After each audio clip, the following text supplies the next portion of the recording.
எல்லாருக்காகவும் ஒருவரே மரித்திருக்க எல்லாரும் மரித்தார்கள். அதைத்தான் ரோமர் 6 சொல்லுகிறது. 6, 3, 4, 5 கவனிங்கள்.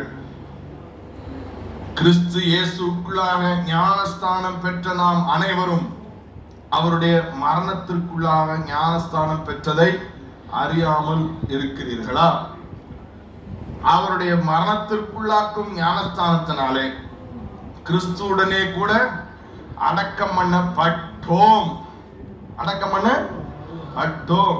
6:5 ஆதலால் அவருடைய மரணத்தின் சாயலில் நாம் இணைக்கப்பட்டோம். ஆனால் திரும்ப நான் வாசிக்கிறேன். ஆதலால் அவருடைய மரணத்தின் சாயலில் நாம் இணைக்கப்பட்டவர்கள் ஆனால் இணைக்கப்பட்டு இருப்போம் என்று சொல்லியிருக்கோம். கவனிங்கள், கவனிங்கள் பிரியமானவர்களே. What is our role actively? What is our role? நம்முடைய பங்கு என்ன? இங்கே அவரோடு கூட நானும் அறையப்பட்டேன், அவருடனே நானும் மரித்தேன், அவருடனே நானும் அடக்கம் பண்ணப்பட்டேன் என்பதை நாம் விசுவாசிக்க வேண்டும். ஆமென் சொல்லுங்களேன். நாம் மனம் புதிதாக வேண்டும். என்ன செய்ய வேண்டும்? திரும்ப சொல்லுங்க. நம் மனம் என்ன செய்ய வேண்டும்? திரும்ப சொல்லுங்க. நம் மனம் என்ன செய்ய வேண்டும்?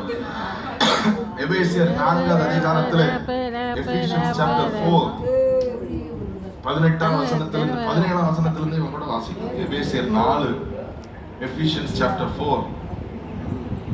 ஆதலால் கர்த்தருக்குள் நான் உங்களுக்கு சாட்சியாக சொல்லி எச்சரிக்கிறது என்ன?